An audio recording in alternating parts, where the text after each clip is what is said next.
Assalamualaikum warahmatullahi wabarakatuh. Halo anak-anak kelas 6, apa kabar? Semoga kalian dalam keadaan sehat ya. Sebelum mulai belajar, mari kita berdoa terlebih dahulu. Berdoa dimulai. Berdoa selesai. Kali ini masih dengan Bu Vindi, kita akan belajar tema 1, selamatkan makhluk hidup. Subtema 1, tumbuhan sahabatku, pembelajaran 1. Dalam pembelajaran kali ini, muatan pelajaran yang terdapat di dalamnya yaitu Bahasa Indonesia KD 3.1, IPA KD 3.1, dan IPS KD 3.1. Yuk kita mulai belajar. Anak-anak, perhatikanlah berbagai tumbuhan di sekitarmu. Apa ya manfaat tumbuhan bagi kehidupan? Yuk kita cari tahu. Tumbuhan sangat bermanfaat bagi manusia. Ternyata tumbuhan dimanfaatkan oleh manusia dan hewan sebagai bahan makanan. Jadi tumbuhan merupakan sumber kehidupan bagi semua makhluk hidup. Untuk itu, tumbuhan harus kita kembangbiakan agar tetap ada dan tetap menjadi sumber makanan bagi manusia dan hewan. Mari kita baca teks berikut ini. Bagaimana jagung berkembang biak? Jagung merupakan salah satu tanaman yang dijadikan bahan makanan pokok di berbagai negara, salah satunya di Indonesia. Di Indonesia, penduduk Pulau Madura menjadikan jagung sebagai makanan pokok. Jagung merupakan salah satu tanaman penghasil karbohidrat yang sangat diperlukan oleh tubuh. Seorang petani jagung memulai pengembangbiakan tanamannya dengan menanam biji jagung. Setelah 3-4 hari, bakal tanaman akan muncul di permukaan tanah. Tanaman jagung akan terus tumbuh menjadi besar. 3 hingga 3,5 bulan, buah jagung dapat dipanen oleh petani. Buah jagung yang berbentuk seperti tongkol pada mulanya berupa sekuntum bunga. Bunga jagung memiliki helai-helai rambut halus pada bagian ujungnya. Pada helai rambut tersebut terdapat tepung sari. Tepung sari akan terbang terbawa angin ketika angin bertiup.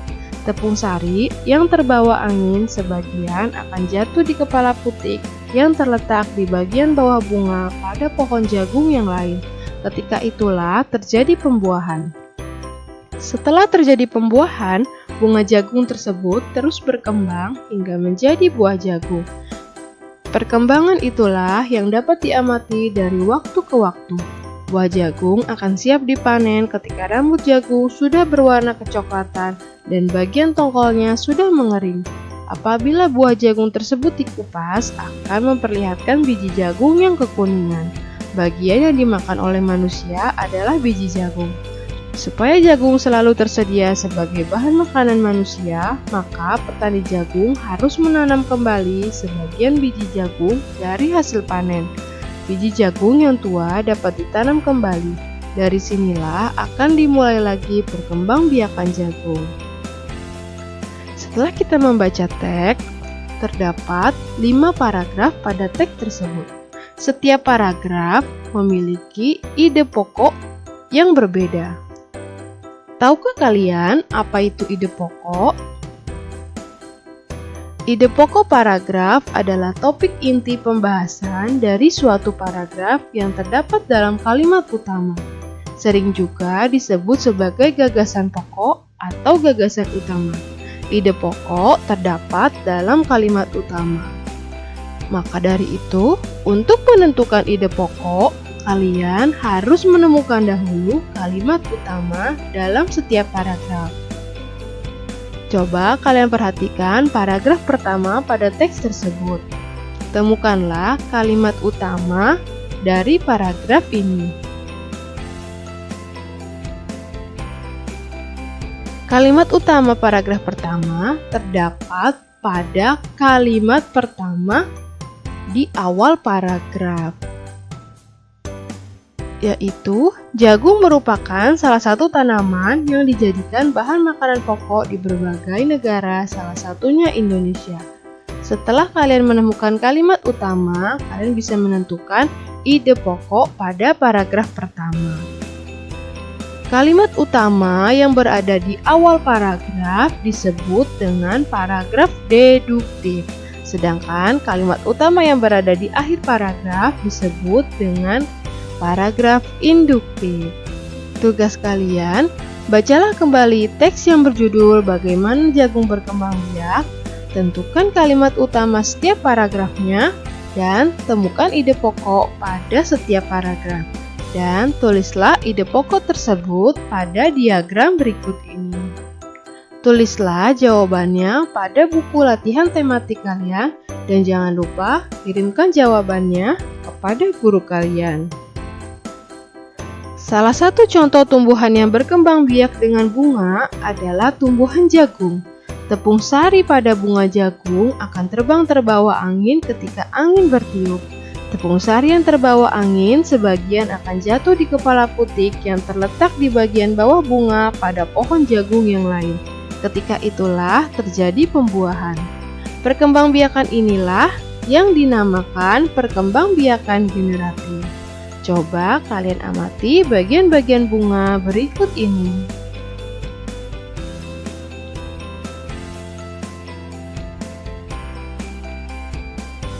Perkembangbiakan generatif secara kawin terjadi melalui proses penyerbukan dan pembuahan.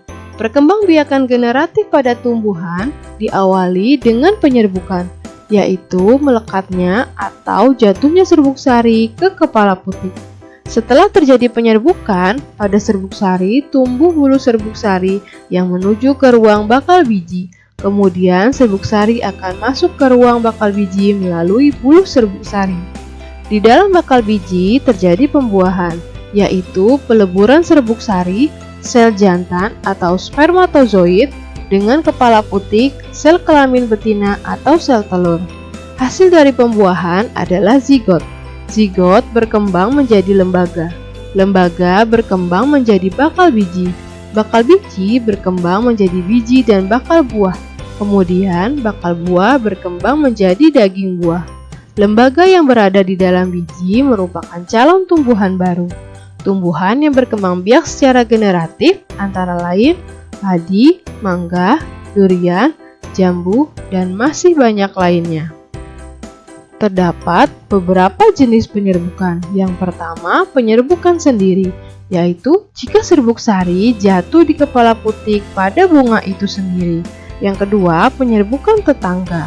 Apabila serbuk sari jatuh di kepala putik pada bunga lain tetapi masih dalam satu pohon. Yang ketiga, penyerbukan silang. Jika serbuk sari jatuh di kepala putik pada bunga yang berbeda pohon tapi masih satu jenis. Yang keempat, penyerbukan bastar. Jika serbuk sari jatuh di kepala putik pada bunga yang berbeda jenis tanaman. Nah, itulah beberapa jenis penyerbukan. Anak-anak, ternyata bunga-bunga yang ditemukan di Indonesia terdapat juga di negara lain, seperti bunga sepatu ini. Juga terdapat di negara Malaysia, dan bunga Kamboja juga terdapat di negara Laos. Indonesia, Malaysia, dan Laos merupakan negara-negara yang berada di kawasan Asia Tenggara. Selain Indonesia, Malaysia, dan Laos, beberapa negara yang berada di kawasan Asia Tenggara membentuk organisasi yang disebut dengan ASEAN. Ini adalah negara-negara anggota ASEAN.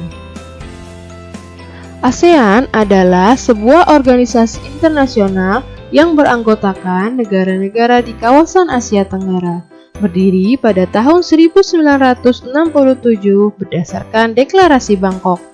5 negara anggota pertama ASEAN adalah Indonesia, Malaysia, Thailand, Singapura, dan Filipina. Para utusan dari kelima negara tersebut yang sekaligus merupakan tokoh-tokoh pendiri ASEAN adalah Adam Malik dari Indonesia, Tun Abdul Razak dari Malaysia, Tanat Khoman dari Thailand, S. Rajaratnam dari Singapura, dan Narciso Ramos dari Filipina. Kondisi geografis Asia Tenggara.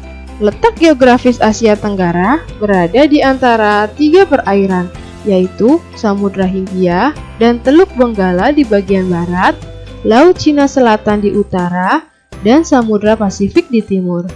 Wilayah Asia Tenggara dibagi menjadi 2 dataran, yaitu yang pertama, dataran berbentuk semenanjung.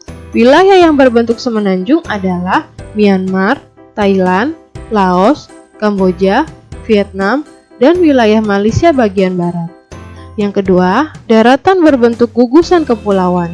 Wilayah yang berbentuk gugusan kepulauan adalah Filipina, Indonesia, dan wilayah Malaysia bagian timur, Singapura, serta Brunei Darussalam. Karena beberapa negara ASEAN memiliki letak geografis yang sama, maka terdapat pula kesamaan dalam kehidupan sosial budaya di negara-negara ASEAN. Mari kita pelajari apa saja karakteristik sosial budaya negara-negara ASEAN. Yang pertama adalah Brunei Darussalam. Budaya Brunei banyak dipengaruhi oleh ajaran Islam. Mayoritas penduduk adalah orang Melayu. Orang Brunei tidak pernah berjabat tangan dengan lawan jenis. Melepas sepatu saat memasuki rumah adalah budaya mereka. Dan kampung terapung yang berada di Brunei Darussalam adalah Kampung Ayer. Yang kedua adalah negara Malaysia. Mayoritas penduduk beragama Islam. 3 kaum utama adalah Melayu, Cina, dan India. Musik tradisional Malaysia dipengaruhi oleh budaya Cina, Islam, India, dan Indonesia. Makanan khasnya adalah nasi lemak. Patung Dewa Murunggai berada di Malaysia yang berukuran 42,7 meter. Kota Georgetown yang terdapat dalam UNESCO World Heritage. Negara yang ketiga yaitu Filipina. Kehidupan budayanya dipengaruhi oleh budaya Melayu, Cina, dan Spanyol. Ada 8 dialek utama, yaitu Tagalog, Cebuano, Ilocano, Hiligaynon atau Olongo, Bicol, Waray, Pampango, dan Pangasinense. Jabat tangan adalah bentuk salam yang sering dijumpai di Filipina. Tari Tiningkling adalah tarian masyarakat Filipina. Negara yang keempat adalah Kamboja. Banyak candi terbuat dari batu di Kamboja. Mayoritas penduduknya beragama Buddha. Orang Khmer mengenakan syal kotak-kotak yang disebut kerama. Pria dan wanita Khmer menggunakan bandul Buddha. Tujuannya menjaga dari roh jahat dan membawa keberuntungan. Makanan yang terkenal adalah cha, yang berarti tumisan. Negara yang kelima yaitu Myanmar. Myanmar disebut negara 1000 pagoda. Mayoritas penduduk Myanmar keturunan Tibet. Mayoritas penduduk beragama Buddha. Bahasa yang digunakan adalah Birma. Pakaian tradisionalnya disebut longgi, yang digunakan pria dewasa, anak-anak, dan wanita. Negara yang keenam yaitu Vietnam. Permainan tradisional anak Vietnam adalah menangkap jangkrik dengan mata tertutup. Baju khasnya disebut Ao Dai. Orang Vietnam gemar duduk di dingklik, yaitu kursi yang sangat pendek. Mayoritas orang Vietnam memiliki nama keluarga Nguyen. Negara yang ketujuh yaitu Laos. Mayoritas penduduk beragama Buddha.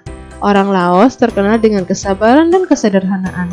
Olahraga tradisionalnya adalah Katau. Tahun baru Laos disebut Bun Pi Mai.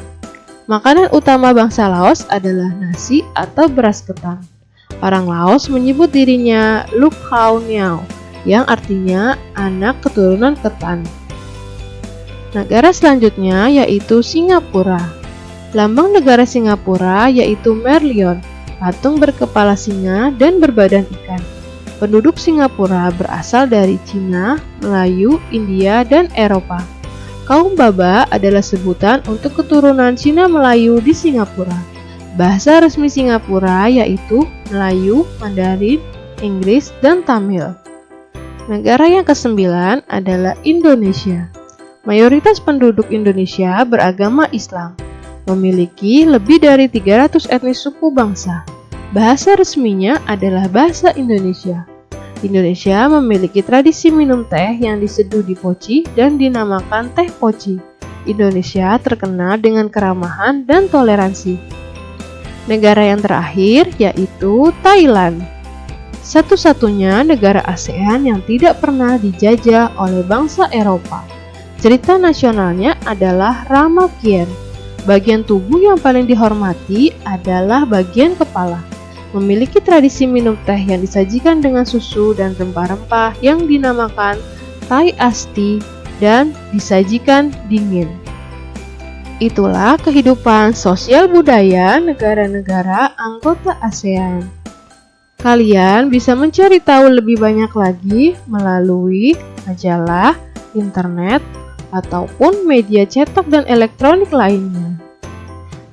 Setelah kalian mengetahui kehidupan sosial budaya negara-negara ASEAN, tugas kalian adalah tentukan 2 negara yang akan kamu cari tahu informasinya.